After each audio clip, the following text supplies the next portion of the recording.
Walau pandemi COVID-19 di Indonesia belum berakhir, namun perekonomian masih bertumbuh positif.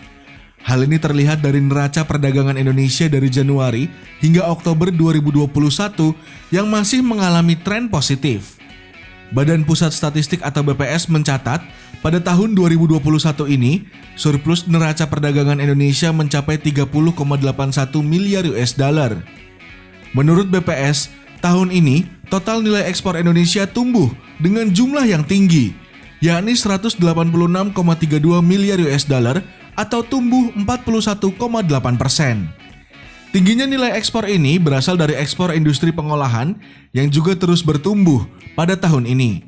Pertumbuhannya mencapai 35,53% atau senilai 143,76 miliar US dollar. Tidak hanya industri pengolahan, sektor pertambangan dan migas masing-masingnya naik sebesar 87,70% dan 52,24%. Melihat tingginya nilai ekspor, tren surplusnya neraca perdagangan Indonesia diramal dapat terjadi hingga akhir tahun ini.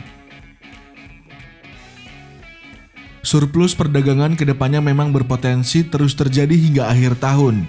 Penyebab utamanya ini lebih karena peningkatan ekspor daripada penurunan impor, ujar Muhammad Faisal, Direktur Eksekutif Center of Reform on Economics atau CORE.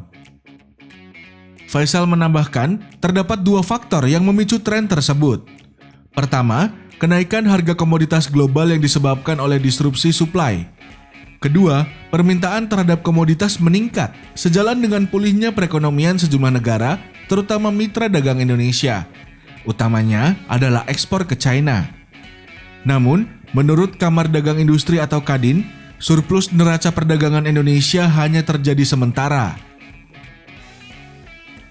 Saya rasa pemerintah juga sudah paham bahwa menggantungkan kinerja ekspor dari batubara dan CPO tidak akan sustainable untuk stabilitas atau pertumbuhan penerimaan ekspor kita pada masa mendatang, ujar Sinta W. Kamdani, Koordinator Wakil Ketua Umum 3 Kadin Indonesia Bidang Maritim, Investasi dan Luar Negeri.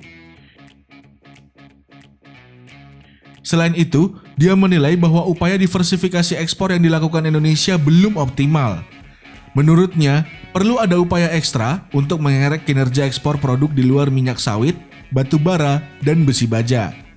Oleh karena itu, pemerintah perlu memfasilitasi ekspor manufaktur non-komoditas karena ekspor non-komoditas cenderung memerlukan banyak dukungan seperti pembiayaan ekspor, pemenuhan standar pasar tujuan, dan biaya logistik.